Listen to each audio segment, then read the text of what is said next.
I think it's worth going through this new IEA report called Energy Technology Perspectives 2023, since we are looking at everything that's related to climate change, climate solutions, climate action, and global warming targets, and so on.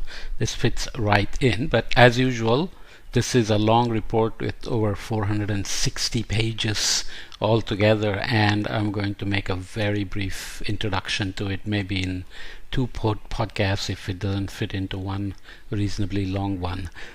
Starting with the executive summary, then we'll add some points from each chapter. The energy world is in the early phase of a new industrial age, the age of clean energy technology manufacturing. And then there are some details which I will not read. Every country needs to identify how it can benefit from the opportunities of the new energy economy, defining its industrial strategy according to its strengths and weaknesses. This is obvious, and yet it's not clear how the globalization is going to play out, especially now that we share various resources like lithium, copper, nickel, steel, cement, aluminum, plastics, and things are produced in one place and used in another place, and there is lots of socioeconomics and geopolitics associated with where the mining happens or where the production happens, and the supply chains. One has to look at those as well, the investments for the future to meet the future needs. So if somebody is mining lithium, for example, and there is a demand coming from elsewhere, how do you incentivize the mining country to keep up with the requirements for the future? And what are the impacts on emissions, global warming targets, and so on, embedded emissions, etc., become very critical. And with the Russian invasion of Ukraine, we have seen how the energy markets get heavily perturbed by what's happening in one place. The new energy economy brings opportunities and risks. So clean energy transitions offer major opportunities for growth and employment in new and expanding industries. So there's a global market opportunity for key mass manufactured clean energy technologies worth around US dollars 650 billion a year by 2030.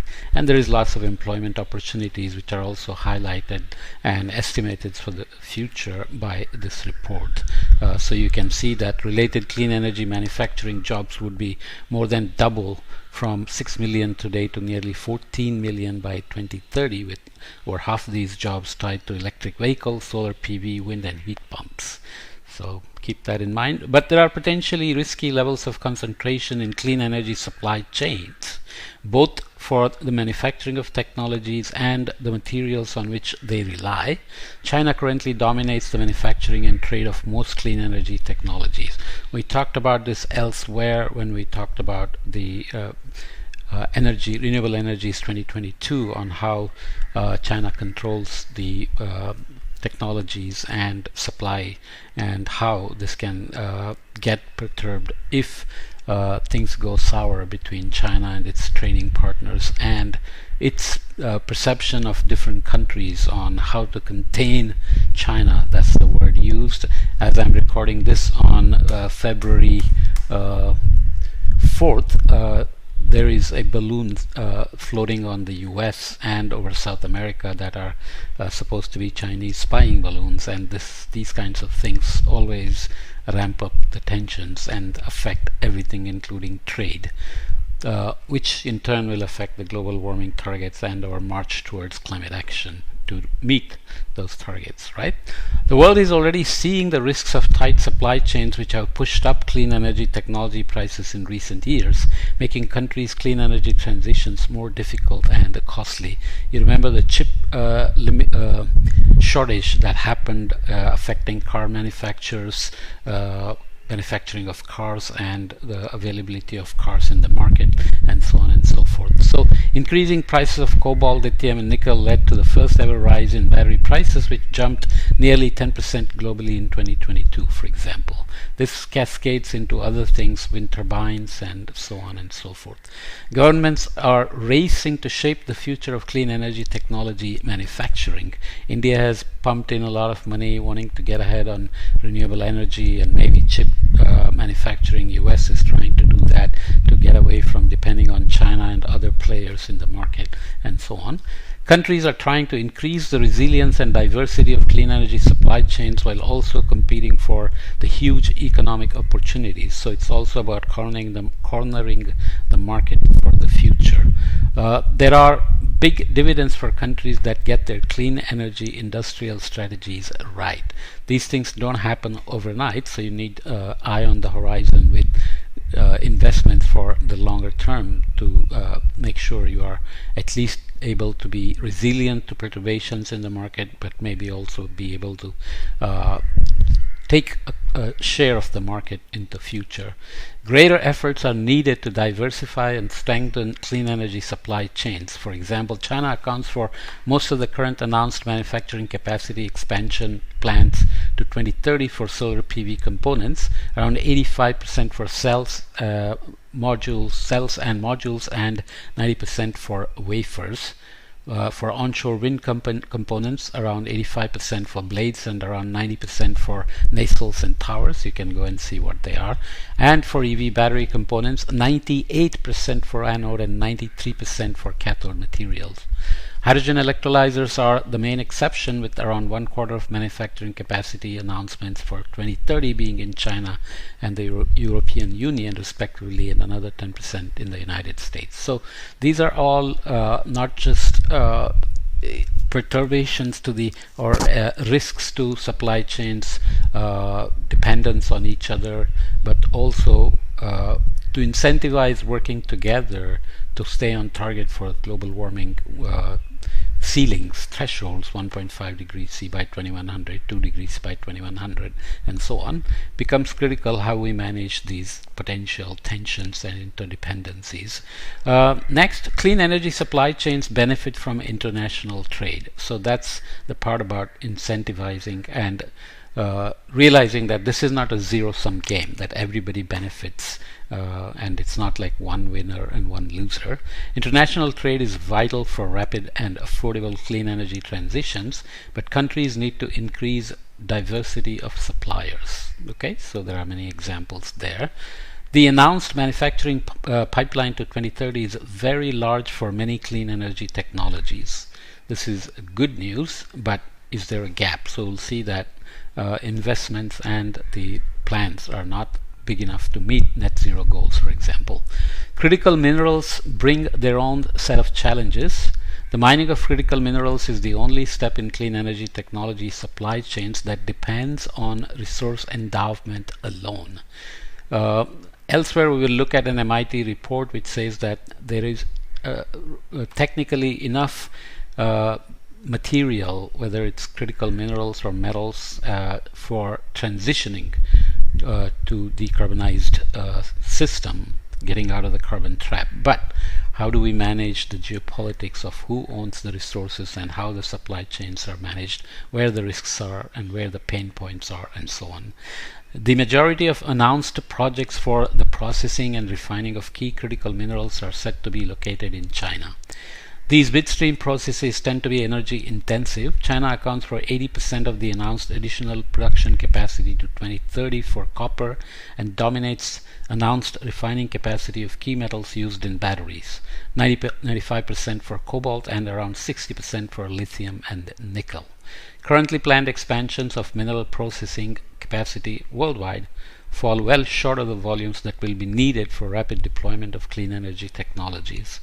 Polysilicon for solar PV supply chains is the only area in which surplus capacity by 2030 can currently be expected. So you can see there are perception issues, socio-technical transition issues for going into clean energy, and then there are all these issues of needs, demands, and ownerships and concentrations of supply chains or nodes in the supply chain that can choke the whole system. Mitigating risks in critical mineral supplies requires a new, more diversified network of diverse international producer-consumer relationships. These are the critical ones. How do you maintain producer-consumer relationships to be cordial and running smoothly and be resilient to geopolitical perturbations? Again, Russian invasion of Ukraine has exposed lots of pain points in the logistic chain, supply chains, producer-consumer relationships, and so did COVID, for example. Okay. Countries' clean energy industrial strategies need to reflect their strengths and weaknesses. For most countries, it's not realistic to compete effectively across all parts of the relevant clean energy technology supply chains. So there are going to be some which are going to be particularly vulnerable to perturbations to supply chains and tensions with neighbors on the geopolitical front, which may affect the supply chains or access to the markets, for example.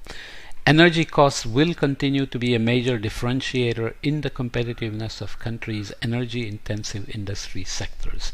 So if some country is producing something and doing very well on the world market, but it depends on another country for a crucial input stock for that industry, then the energy costs, energy independence, energy security, energy costs can begin to become very critical in terms of maintaining their supply of the material that's in demand. New infrastructure will form the backbone of the new energy economy in all countries. So this covers areas such as the transportation, transmission, distribution or storage of electricity, hydrogen and CO2. Building clean energy infrastructure can take 10 years or more, typically involving large civil engineering projects that have to adhere to extensive local planning and environmental regulations, while construction in most cases is a relatively efficient process, taking 2 to 4 years on average. Planning and permitting can cause delays and create bottlenecks. Okay. Next, the story of the new energy economy is still being written. Supply chains are central to the narrative. So the report has a last chapter on policies to maintain resilience of supply chains, which I'm not going to read in detail, but you can go and follow up. Industrial strategies for clean energy technology manufacturing require an all-of-government approach, closely coordinating climate and energy security imperatives with economic opportunities. So how the markets play out and who wants to control the market when there is an economic opportunity versus meeting the global warming target as a global community are going to be tricky, right? So this will mean identifying and fostering domestic competitive advantages, carrying out comprehensive risk assessments of supply chains, reducing permitting times, including for large infrastructure projects, mobilizing investment and financing for key supply chain elements, developing workforce skills in anticipation of future needs, and accelerating innovation in early stage technologies. So this is kind of the policy statements that are expanded on later, so I'm just going to read the executive summary here. Every country has a different starting point and different strengths, so every country will need to develop its own specific strategy, and no country can go it alone. So this is tricky in the sense of how to keep cooperations happening. Even as countries build their domestic capabilities and strengthen their places in the new global energy economy, there remain huge gains to be had from international cooperation as part of efforts to build a resilient foundation for the industries of tomorrow.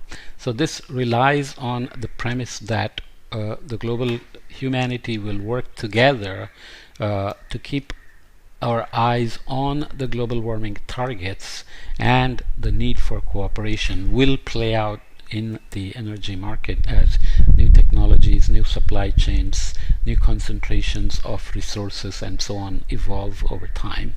Again, non-zero sum game is going to be the key. How it'll be incentivized, how it'll be managed is not entirely clear, but having the map in front of us always is useful. So I'll leave this first part here and come back and look at some of the details in terms of the projections and some of the process chains, supply chains, etc. needed for not only carbon capture but also for hydrogen, transportation, production, and bioenergy and so on. Okay.